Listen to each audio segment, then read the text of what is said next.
আচ্ছা, আমাদের ক্লাসটি রেকর্ড হচ্ছে। ইতিমধ্যে তোমরা দেখতেই পারছো যে আজকে আমরা যে ক্লাসটি নিয়ে হাজির হয়েছি সেটি হচ্ছে আমাদের মডেল টেস্টের 3 নং মডেল টেস্টের আজকে সলভ ক্লাস। আজকের ক্লাসে আমি আজকে মডেল টেস্টের আজকে যে 3 নং মডেল টেস্ট হয়েছে ওই মডেল টেস্টের প্রশ্নটা সলভ করব, পাশাপাশি তোমাদের সকল প্রশ্নের সমাধান দিব এখানে। তো তোমরা নিশ্চয়ই জানো যে আমাদের মডেল টেস্টের পরীক্ষার সময় হচ্ছে 1 ঘন্টা এবং পূর্ণমান হচ্ছে মূলত 72। ঠিক আছে, এমসিকিউ সহ এখানে 70 লেখা, পূর্ণমান হচ্ছে 72। এখন দেখো, লিখিত অংশে কিন্তু তোমাদের 48 নাম্বার। তোমরা প্রত্যেকেই জানো যে 72 নাম্বারের মধ্যে তোমাদের লিখিত হচ্ছে 48 এবং এমসিকিউ হচ্ছে 24 নাম্বার। তো এমসিকিউ পরীক্ষাগুলো কিন্তু আমরা অনলাইনে নিয়ে থাকি, তোমরা অনলাইনে পরীক্ষা দিয়ে থাকো। এবং লিখিত পরীক্ষা আমি তোমাদেরকে আহ, প্রশ্নের পিডিএফ দিয়ে থাকি অথবা প্রশ্নের ছবি দিয়ে থাকি, তোমরা এখান থেকে লিখে পিডিএফ করে আমাকে দাও, আমি তোমাদেরকে পিডিএফ খাতাগুলো দেখে প্রত্যেকের খাতা দাগানো খাতা ফেরত দিয়ে দিয়েছি। এখন আজকের ক্লাসে আমি যে প্রশ্নগুলো এসেছিল আজকের প্রশ্নে পরীক্ষায় ওই প্রশ্নগুলো নিয়ে আলোচনা করব এবং কিভাবে উত্তর করতে হবে সেগুলো বলে দিব। পাশাপাশি তোমরা কি কি ভুল করেছো সেগুলো এখানে আলোচনা করব। প্রথমে তোমরা দেখতে পাচ্ছ যে 1 নম্বর যে প্রশ্নটা আছে সেটি হচ্ছে অতিকায় হস্তি লোপ পাইয়াছে কিন্তু তেলাপোকা টিকিয়ে আছে বলতে কি বোঝানো হয়েছে। এখানে দেখো, এই যে প্রশ্নটি এই প্রশ্ন কিন্তু আমাদের পাঠ্য বইয়ের এইচএসসির পাঠ্য বইয়ের বিলাসী গল্প থেকে নেওয়া হয়েছে। তো এই প্রশ্নের উত্তরটা তোমরা কিভাবে করবে, অনেকেই কিন্তু সুন্দরভাবে উত্তর করেছো, আবার অনেকেই উত্তর উত্তর করতে পারোনি, মানে মূল কথাটা লিখতে পেরেছো কিন্তু কিভাবে শুরু করবে এটা তোমরা অনেকেই জানো না। তো তোমাদেরকে বলে দিচ্ছি যে কোনো প্রশ্নের উত্তর করার ক্ষেত্রে বলতে কি বুঝাই বা যে কোনো প্রশ্ন সাহিত্য থেকে যদি কোনো প্রশ্ন আসে, তাহলে তোমরা প্রথমে এই সাহিত্যের যে লাইনটা আছে এই লাইনটা কোন গল্প থেকে নেওয়া হয়েছে তা তোমরা প্রথমে লিখবে। এর মানে হচ্ছে এটা হচ্ছে রেফারেন্স, তোমরা এটা কোথা থেকে নেওয়া হয়েছে। এই জন্য তোমরা এখানে লক্ষ্য করো যে প্রথমে আমি লিখেছি প্রথম লাইনটা, সেটা হচ্ছে প্রশ্নোক্ত উক্তিটি শরৎচন্দ্র চট্টোপাধ্যায়ের বিলাসী গল্প হতে নেওয়া হয়েছে। তার মানে প্রথম লাইনে কিন্তু আমি একটা রেফারেন্স দিলাম যে কোথা থেকে নিয়েছি লাইনটা। দ্বিতীয়ত যে লাইনটা আমি লিখেছি সেটা হচ্ছে মূল কথা, যে এই বাক্যে মূলত কি বুঝিয়েছি ওইটা আমি লিখেছি। দেখো, এখানে আমি লিখেছি হিন্দু সমাজের নানা আচরণ বিধি যে নানা ঘাত প্রতিঘাতের মধ্য দিয়ে গ্রহণযোগ্যতা হারিয়ে টিকে আছে মাত্র, তা বোঝাতে প্রশ্নোক্ত উক্তিটি অবতারণা হয়েছে। এই যে এটা হচ্ছে মূল কথা, মূল কথা আমি লিখলাম, কিন্তু তোমরা কি করেছো, প্রথমেই তোমরা মূল কথা লিখেছো। মূল কথা লেখার কারণে তোমরা ভুল করেছো। আহ মানে অনেক সুন্দর লিখেছো কিন্তু আমি তোমাদেরকে পূর্ণ নাম্বার দেইনি। অ্যাডমিশনেও তোমরা কিন্তু পূর্ণ নাম্বার পাবে না। কারণ হচ্ছে তোমরা প্রথমে তোমাদেরকে লিখতে হবে এটা কোথা থেকে প্রশ্নটা করেছি, দ্বিতীয়ত তোমাদেরকে লিখতে হবে মূল কথা। আর তোমাদেরকে গত ক্লাসে কিন্তু বুঝিয়ে দিয়েছিলাম যে তোমাদের এই দুইটা লাইনের উপরে কিন্তু ভিত্তি করবে তুমি নাম্বার পাবে কি না। নাম্বার বেশি পাওয়াটা পরের কথা, কিন্তু প্রথমে হচ্ছে তুমি নাম্বারটা পাবে কিনা সেটা হচ্ছে আগের বিষয়। তো ওই নাম্বারটা নিশ্চিত করতে হলে তোমাকে এই নিয়মটা ফলো করতে হবে। তোমরা কি বুঝতে পেরেছো? একজন বলো তো, বুঝতে পেরেছো? জি ভাইয়া। আচ্ছা, তোমাদের যদি কোনো জিজ্ঞাসা থাকে অবশ্যই বলবে। আমাদের ক্লাসটিতে ইতিমধ্যে 12 জন যুক্ত আছো, অনেকেই ক্লাসে যুক্ত হতে পারছে না, তাদের সাথে আবার যোগাযোগ করব আমি কেন ক্লাসে যুক্ত হচ্ছে না। আহ, এখন দেখো, দ্বিতীয় নম্বর যে প্রশ্নটি করেছি সেটা কিন্তু একই নিয়ম, তোমাদেরকে কিন্তু আমি নিয়মগুলো বলে দিচ্ছি এবং তোমরা কি কি ভুল করেছো ওইগুলো বলে দিচ্ছি। তোমরা প্রত্যেকে কিন্তু এই প্রশ্নের উত্তরগুলো পারছো, বা কিন্তু তোমরা প্রশ্নটা কিভাবে উত্তর করতে হচ্ছে বা করতে হয় ওইগুলো তোমরা জানো না, বা জেনেও হয়তো ভুল করো, যে ভুলগুলো করা যাবে না। এখানে দেখো, প্রথমে কিন্তু আমি রেফারেন্স দিয়েছি যে এই লাইনটা কোথা থেকে নেওয়া হয়েছে। দেখো, লাইনটা হচ্ছে যে প্রশ্নটা সেটি হচ্ছে গতি যার নিজ সহ নিজ সে দুর্মতি। এই লাইনটি মূলত মাইকেল মধুসূদন দত্তের বিভীষণের প্রতি মেঘনাদ যে কবিতা আছে ওই কবিতার শেষ লাইন। এই কবিতা এই প্রশ্নটি খুবই গুরুত্বপূর্ণ। এই প্রশ্নটি খুবই গুরুত্বপূর্ণ, যদিও এটা তোমাদের শর্ট সিলেবাসের বাইরে, সম্পূর্ণ সিলেবাসে, কিন্তু এই প্রশ্নটা খুবই গুরুত্বপূর্ণ। তোমরা ভালো করে পড়বে এটা। যদি অনেকে না পড়ে থাকো, যারা খারাপ করেছো, আর যারা পড়েছো তারাও রিভিশন দিয়ে রাখবে। এখন দেখো, প্রথমে কিন্তু আমি এইটার রেফারেন্স দিয়েছি, এবং তারপরে আমি মূল কথা লিখেছি বা কার উদ্দেশ্যে বলা হয়েছিল তা আমি লিখেছি। তো দেখো, এখানে কিন্তু মূল কথাটা আমি এখানে লিখেছি, কিন্তু আমার মূল কথাটা লেখার উচিত ছিল হচ্ছে এখানে, এই যে দ্বিতীয় লাইনে। আমি লিখে দিচ্ছি দ্বিতীয় লাইনে। মূল কথাটা এখানে লিখতে হবে, তারপরে তুমি যদি একটু বাড়াতে চাও, 2 লাইন 3 লাইন 4 লাইন, তো সেটা তুমি বাড়াতে পারো। বাড়ালে ভালো, তোমার নাম্বার একটু বাড়ার সম্ভাবনা আছে। কিন্তু তোমাকে নাম্বারটা কনফার্ম করতে গেলে এই যে এই 2 লাইন লিখে কিন্তু লিখলে কিন্তু তুমি 2 লাইন 2 নাম্বার পেয়ে যাবে। আশা করি বুঝতে পেরেছো। তারপর হচ্ছে যে 3 নং যে প্রশ্নগুলো আসছে, আজকে আজকে একটু একটু ডিফারেন্ট প্রশ্ন করেছি। এরকম প্রশ্ন কিন্তু তোমাদের পরীক্ষায় আসতে পারে, এই জন্য করলাম। দেখো, বাংলা শব্দ গঠনের 4টি উপায় লিখো। তোমরা অনেকেই কিন্তু পেরেছো, খুব সুন্দর করে লিখেছো, কিন্তু এই সুন্দরের মধ্যেও কিছু ভুল লিখেছো তোমরা। যেমন দেখো, তোমাদেরকে কিন্তু আমি প্রশ্ন করেছি বাংলা শব্দ গঠনের 4টি উপায় লিখো, কিন্তু তোমরা কি করেছো, শুধু 4টি উপায়ের নাম লিখেছো। সমাস, উপসর্গ যুগে গঠিত শব্দ গঠন, তারপর হচ্ছে সন্ধির মাধ্যমে শব্দ গঠন, এবং প্রত্যয়ের যুগে এভাবে লিখেছো, বা অন্য কোনো নিয়মগুলো লিখেছো, ওইগুলো হয়েছে। কিন্তু তোমরা অনেকেই আছো ওইগুলোর যে উদাহরণগুলো তোমরা দাওনি।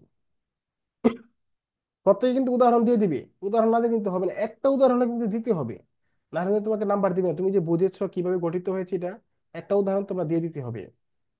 আরেকটা পেজ হচ্ছে, সেটা হচ্ছে এই যে সমাসের ক্ষেত্রে তোমরা মানে অনেকে উদাহরণ দিতে গিয়ে পেজ লাগিয়েছো। যে একজন পেজ করেছে এরকম, যে রাজপথ, রাজপথ। তো এই শব্দটা তুমি কিভাবে ভেঙেছো আমি বলে দিচ্ছি। তুমি ভেঙেছো হচ্ছে এইভাবে, রাজ যুগ পথ। তাহলে কি দেখো তো, এই যে রাজপথ, এটা কি আসলে সমাসের মধ্যে হয়েছে? সমাসের নিয়ম এটা। সমাসের মধ্যে দেখেছো কোনো সময় যে যে কোনো যুগ, দুটি শব্দ মিলিত হয়েছে যুগের মাধ্যমে? হ্যাঁ, এটা তো সন্ধির নিয়ম। সন্ধিতে এই নিয়মই হয়ে থাকে। আর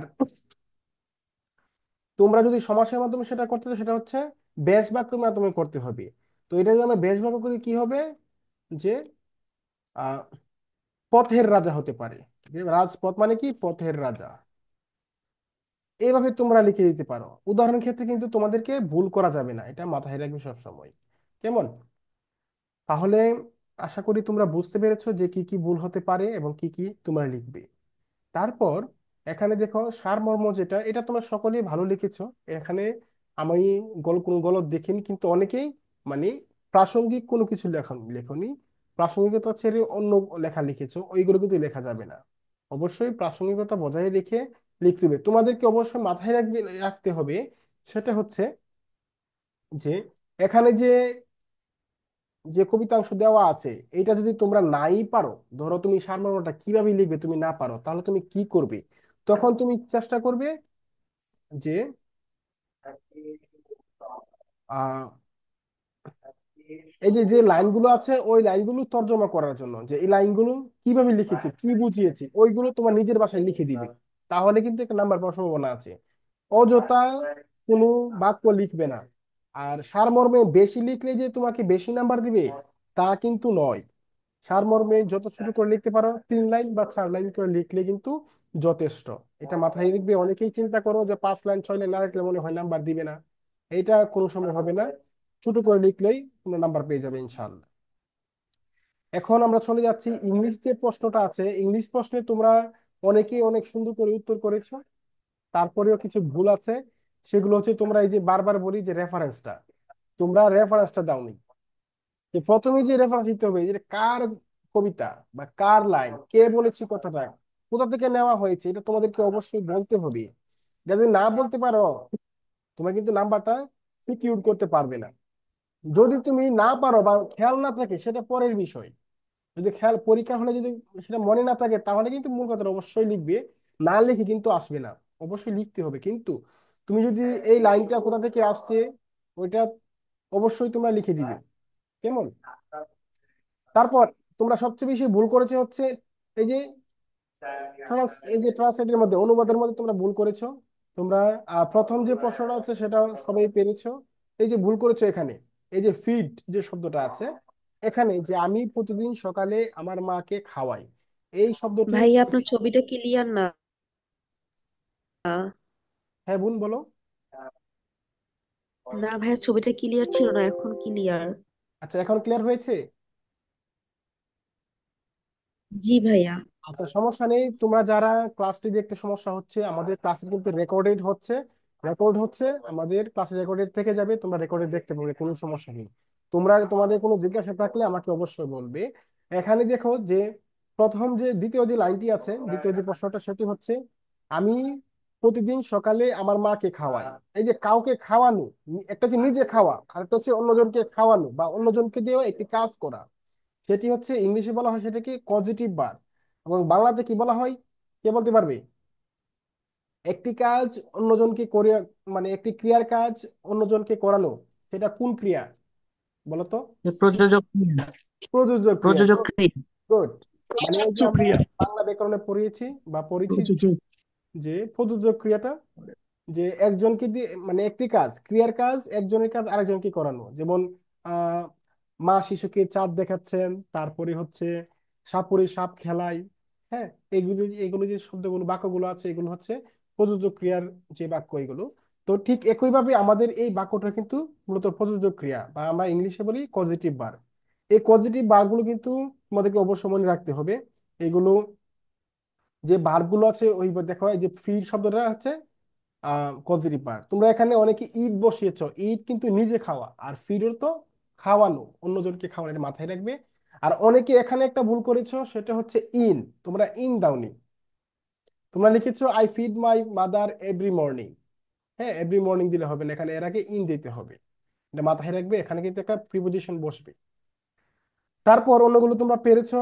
আবার এখানে তোমরা একটু প্যাচ লাগিয়েছো এটাতে, যে ড্রিজলিং এর মধ্যে, যে সকাল থেকে গুড়ি গুড়ি বৃষ্টি হচ্ছে, এখানে গুড়ি গুড়ি বৃষ্টি শব্দের অর্থ হচ্ছে ড্রিজলিং, যার অর্থ গুড়ি গুড়ি বৃষ্টি হওয়া, ইলশিগুড়ি হওয়া যেটা আমরা বলি। আর আবার অনেকেই প্যাচ লাগিয়েছো এই যে সিন্স এবং ফরের মধ্যে, তোমরা কয়েকজন প্যাচ লাগিয়েছো এখানে, যে সিন্স কখন হয় ফর কখন হয়, এটা তোমরা ভালো করে জেনে নিবে। আর আমি বলে দিচ্ছি কি, যে তোমরা জানো যে এই সেন্টেন্সটা কিন্তু মূলত প্রেজেন্ট পারফেক্ট কন্টিনিউয়াস টেন্স, আর প্রেজেন্ট পারফেক্ট কন্টিনিউয়াস টেন্সে কিন্তু সিন্স এবং ফর বসে থাকে, কখন সিন্স বসে এবং কখন ফর বসে নিশ্চয়ই তোমরা অনেকেই জানো। আর আমি বলে দিচ্ছি শোনো, দেখো যে সিন্স এর পর যদি নির্দিষ্ট সময় থাকে, 1 আওয়ার, 2 আওয়ার, 4 আওয়ার, অথবা 3 ডেজ, 1 ডেজ, 3 উইক, এগুলো তাহলে কিন্তু এখানে ফর বসবে। ঠিক আছে, মানে এখানে যদি তোমার কোনো অনির্দিষ্টভাবে বলা থাকে, আর যদি নির্দিষ্ট থাকে একবারে, যে মর্নিং, ইভিনিং, হ্যাঁ এরকম কোনো ওয়ার্ড থাকে, তাহলে কিন্তু সিন্স বসবে, এটা মাথায় রাখবে। কেমন? তাহলে এখানে আমাদের বাংলা এবং ইংরেজির যে পার্টটা এখানে আহ, কিছু অংশ শেষ করেছি। যে প্যারাগ্রাফটা আছে সেটা হচ্ছে, দেখো তোমরা যে প্যারাগ্রাফে যে প্রশ্ন করেছিলাম সেটা হচ্ছে দ্য ডাইং বুড়িগঙ্গা রিভার। তোমরা বুড়িগঙ্গা রিভার সম্পর্কে অনেক ভালো লিখেছো, দেখলাম তোমরা হয়তো আগে পড়াশোনা করেছো।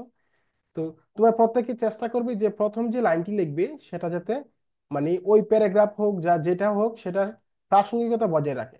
ঠিক আছে, প্রথম যেটা, তো প্রথমে যদি তোমরা অপ্রাসঙ্গিক কথা লিখো তাহলে কিন্তু তোমরা নাম্বার পাবে না। কেমন? এই জন্য প্রথমেই তোমাদেরকে প্রাসঙ্গিক কথাগুলো লিখতে হবে। কেমন? আর বেশি লেখার দরকার নেই, অনেকেই দেখেছি যে 1 পৃষ্ঠার বেশিও লিখেছো, দরকার নেই তো ভাই, এত পৃষ্ঠার লেখার কোনো দরকার নেই, তোমাকে তো বেশি লিখলে বেশি নাম্বার তোমাকে দিবে না। ঠিক আছে, তোমাকে একটা প্যারাগ্রাফ 5 লাইন 6 লাইন, মানে তোমাদের যে নাম্বার অনুযায়ী 6 লাইন বা 7 লাইনে বেশি লিখবেই না, দরকার নেই। আচ্ছা তারপর হচ্ছে 8 নং-এ আমরা চলে যাই। 8 নংটা কিন্তু ওই দিন আমি ক্লাসে তোমাদেরকে পড়িয়েছিলাম, ওইটা থেকে আমি দিয়েছি, দেখলাম যে তোমরা আহ, কেউ কোনো ভুল টুল করো কিনা, তারপরে কিন্তু অনেকেই পেরেছো, পারা সত্ত্বেও কিন্তু অনেকেই ভুল করেছো। তো আজকে একটু আলোচনা করি এটা নিয়ে। দেখো যে আমাদের এখানে যে শব্দগুলো দেওয়া আছে, এখানে হচ্ছে ডার্ক, ডার্ক শব্দের অর্থ হচ্ছে অন্ধকার। দা আর্টিকেল, অফেন মানে প্রায়, এরকম অর্থ প্রকাশ করে। লার্ন অর্থ শিক্ষা, ঠিক আছে, শিখা বা শিক্ষা দেওয়া এরকম। আর তারপর হচ্ছে লার্নিং, এটা লার্নিং হবে।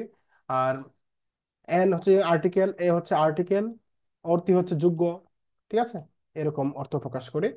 তো এখানে দেখো যে an ideal teacher is dash compared with, এখানে একটা গ্যাপ আছে। গ্যাপের আগে আমি ওই দিন তোমাদেরকে পড়িয়েছিলাম, গ্যাপের আগে তোমাদের যদি কোনো গ্যাপ ফিল আপ করো, গ্যাপ পূরণ করো, তাহলে দেখতে হবে গ্যাপের আগে কি আছে এবং গ্যাপের পরে কি আছে, ওইগুলো দেখতে হবে। এখানে আমরা কি দেখতে পাচ্ছি যে গ্যাপের আগে আছে একটি অক্সিলারি ভার্ব ইজ, এবং গ্যাপের পরে আছে একটি প্রিন্সিপাল ভার্ব বা মূল ভার্ব আমরা বলি। তো আমরা কি জানি, আমাদের একটা রুলস আছে যে অ্যাডভার্বের রুলস, সেটি হচ্ছে অক্সিলারি ভার্ব এবং মূল ভার্বের মাঝে কি বসে, একটি অ্যাডভার্ব বসে থাকে। তো এখানে আমরা কি অ্যাডভার্ব বসাবো, এখানে অফেন বসবে, আমাদের এখানে অফেনটা বসে যাবে। তারপর হচ্ছে দেখো আমরা, তারপর কি লেখা আছে, compared with dash architect. Architect আছে, তো আর্কিটেক্ট হচ্ছে নির্মাতা, এটা একটি নাউন। তো আমরা কি জানি যে নাউনের আগে মূলত একটা এডজেক্টিভ বসে থাকে, সাধারণত এডজেক্টিভ বসে থাকে। আমরা এটাও জানি আমাদের রুলস অনুযায়ী, সেটি হচ্ছে কোনো আর্টিকেল হচ্ছে, সেটি এগুলো হচ্ছে মূলত অ্যাডজেক্টিভ হিসেবে কাজ করে থাকে। তো এখানে আমি একটা আর্টিকেল বসাবো, আমরা এখানে কোনটা বসাতে পারি, এ বসাবো নাকি এন বসাবো, একজন বলো তো। দেখো এখানে উত্তর তোমাদেরকে দিয়ে দিয়েছি, এই যে এখানে আমরা এন বসাতে পারি, এন বসালে এটা, এখানে এন কেন হবে, কারণ হচ্ছে যে আর্কিটেক্ট যে শব্দটি আছে, এটা কিন্তু মূলত ভাওয়েল, ভাওয়েল হওয়ার কারণে আমরা এখানে এন বসিয়েছি। যদি কনসোনেন্ট হতো তাহলে আমরা এ বসাতাম। আশা করি বুঝতে পেরেছো। তারপর হচ্ছে দেখো, he is called, he is called dash architect of a nation. তাহলে এখানে কি আছে দেখো, ড্যাশের পরে কি আছে, একটা নাউন আছে, তাহলে এর আগে একটা আমরা আর্টিকেল অথবা একটা এডজেক্টিভ বসাতে হবে। তো আর্টিকেল কি বসাতে পারি, আমরা এখানে আর্টিকেল দা বসাতে পারি। তারপর he is the light of learning and makes the illiterate people dash citizens of our country. তাহলে এখানে কি আমরা কি দেখতে পাচ্ছি যে গ্যাপের পরে কি আছে, সিটিজেন্স। সিটিজেন্স হচ্ছে একটি নাউন। তো এই নাউনের আগে কি বসে, একটা এডজেক্টিভ বসাতে হবে। এডজেক্টিভ কি হতে পারে, অর্থী, অর্থ যোগ্য। আমরা এখানে কি বসাবো, অর্থ যোগ্য, অর্থী আমরা বসাতে পারি। আমাদের যে রুলস গুলো আছে ওই রুলস গুলো একটু রিভিশন দিলে তোমরা এগুলো পেরে যাবে। আর তোমাদেরকে একটা কথা বলে রাখি, শুনো, সেটা হচ্ছে বিগত বছরে কিন্তু জগন্নাথ বিশ্ববিদ্যালয়ে কোনো পরীক্ষায় গ্যাপ ফিলিং আসেনি। কিন্তু তারপরেও আমি কেন দিয়েছি, কারণ হচ্ছে যদি প্রশ্নের প্যাটার্ন পরিবর্তন হয়, আল্লাহ না করুক, প্রশ্নের প্যাটার্ন পরিবর্তন হলে কিন্তু তোমাদের গ্যাপ ফিলিং আসতে পারে। হয় উইথ ক্লোজ আসবে অথবা উইদাউট ক্লোজ আসবে, তোমাদের উপরে টেবল দিতেও পারে, নাও দিতে পারে। সুতরাং তখন তোমরা কি করবে, ওই যে আমি তোমাদেরকে যে রুলস গুলো দিয়েছিলাম, একটা শীট দিয়েছিলাম, ওই শীটটা করে নিবে। আর যারা আমার এই শীটটা পাওনি তারা আমাকে ইনবক্সে মেসেজ করবে, তোমাদেরকে এই শীটটা দিয়ে দিব। কেমন? এখন আমরা চলে যাব সাধারণ জ্ঞানে।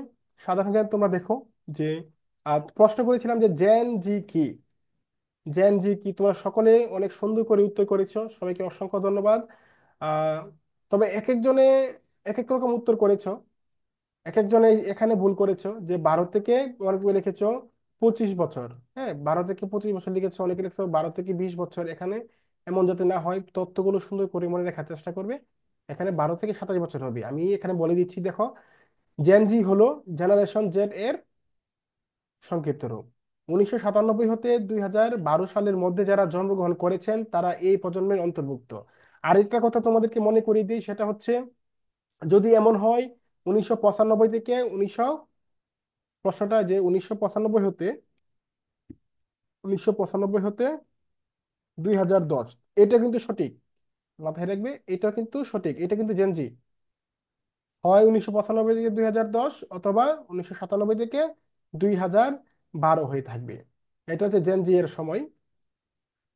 তারপরে জেন জিডের অপর নাম হচ্ছে জুমার্স, তাদেরকে এর অপর নাম হচ্ছে জুমার্স বলা হয়। অনেকেই অনেক সুন্দর করে লিখেছো।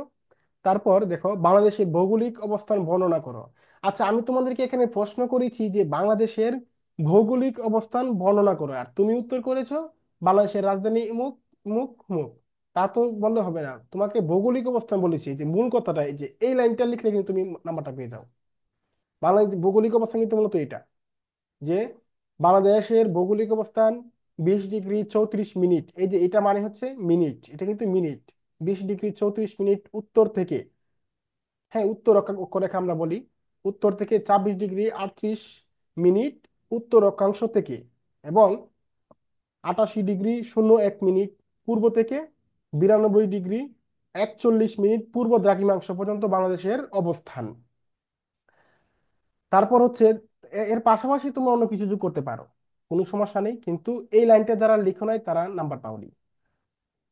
তোমাকে যে প্রশ্ন করবে ওই প্রশ্নের উত্তরটা প্রথমে তোমাদেরকে লিখতে হবে, তা না হলে কি তোমরা প্রশ্নের নাম্বার পাবে না।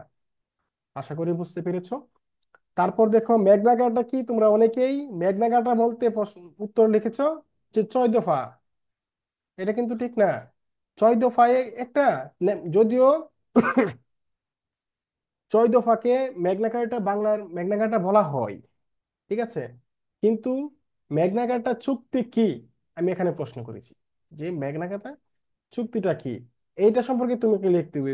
14 দফা সম্পর্কে লিখলে তো আর হবে না। এটা মাথায় রাখবে সব সময়। তোমরা অনেকে আবার এখানে প্যাচ লাগিয়েছো এই যে সালে। ঠিক আছে, দেখো ম্যাগনা চুক্তি ছিল, দেখো 1215 সালে ইংল্যান্ডের রাজা জন এবং তার বিরুদ্ধে যারা বিদ্রোহ করেছিল, বিদ্রোহী ব্যারন এর মধ্যে স্বাক্ষরিত একটি ঐতিহাসিক চুক্তি। এটা কিন্তু মানে ইংল্যান্ডের সবচাইতে কি বলবো, এই জন্য ইংল্যান্ডের মানুষের মুক্তি সনদ বলা যেতে পারে। কারণ হচ্ছে তখন যে রাজপ্রথা ছিল তখন এগুলো তারা মানুষের উপরে বেশি অত্যাচার করত, অবিচার করত। এই জন্য এই বিদ্রোহীরা বিদ্রোহ ঘোষণা করেছিলেন। আর এর মাধ্যমে কিন্তু অনেক পরিবর্তন হয়েছিল। এই জন্য কিন্তু ম্যাগনা কার্টা বলা হয়, যে মুক্তির সনদ বলা হয়। লন্ডন চার্চের প্রধান বিশপ স্টেফেন লংটন, দেখো ল্যাংটন এই চুক্তির খসড়া তৈরি করেন।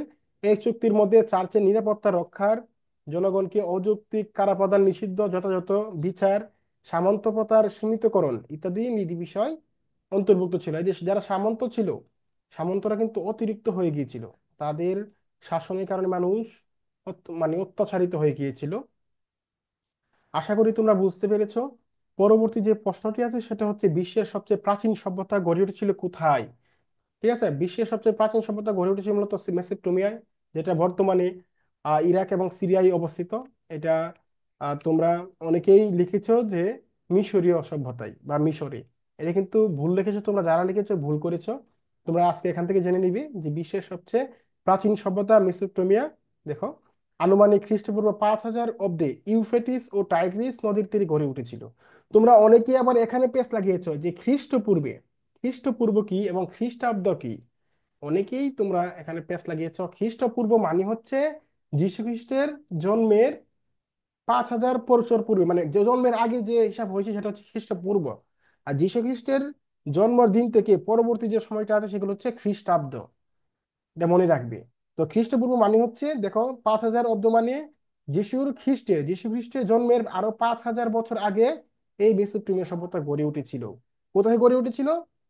ইউফ্রেটিস ও টাইগ্রিস নদীর তীরে অবস্থিত গড়ে উঠেছিল এই যে সভ্যতাটি। ওই সভ্যতা কিন্তু তুমি দেখো শুধু ইরাক এবং সিরিয়া নয়, তুরস্ক পর্যন্ত বিরক্ত মানে বিস্তৃত ছিল।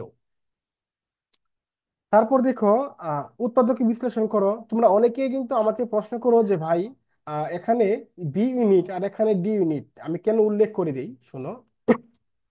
কারণ হচ্ছে যারা বি ইউনিটে পরীক্ষা দিবে, বি ইউনিট, তারা শুধুমাত্র 12 নং পর্যন্ত উত্তর করবে।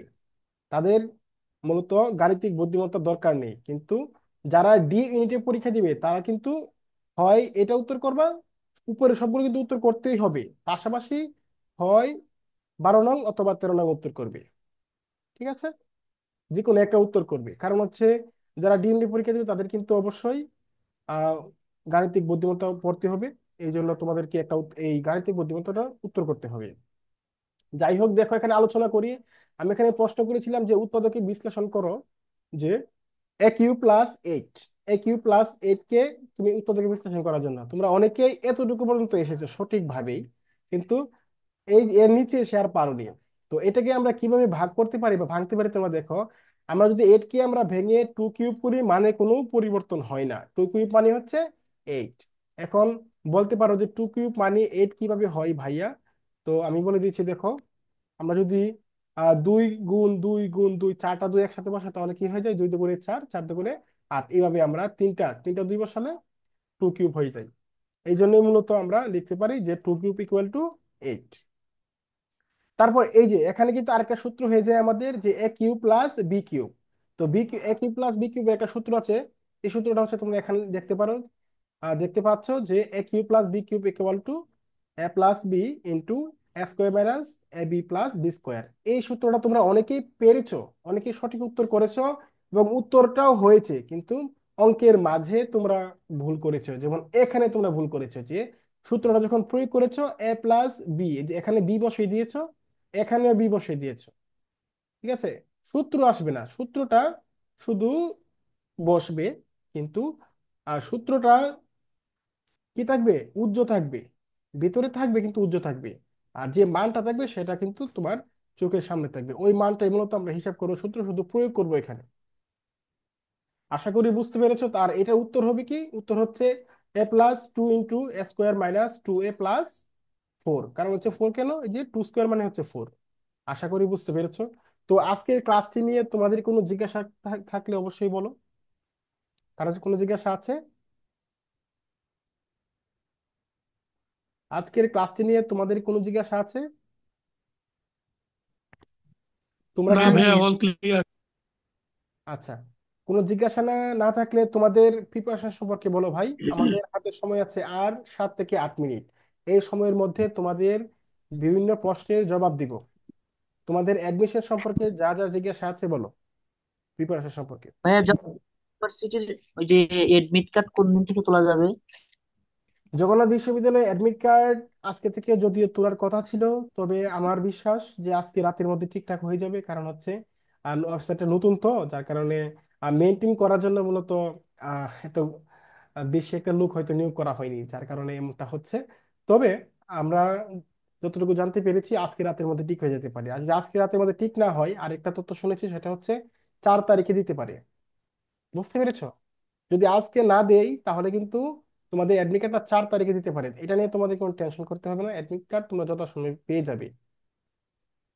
আর আমি অ্যাডমিট কার্ড প্রকাশিত হলে, ডাউনলোড করা গেলে আমি তোমাদেরকে অবশ্যই গ্রুপে জানিয়ে দিব। কেমন? আর কোনো জিজ্ঞাসা আছে? জি ভাইয়া, ঠিক আছে।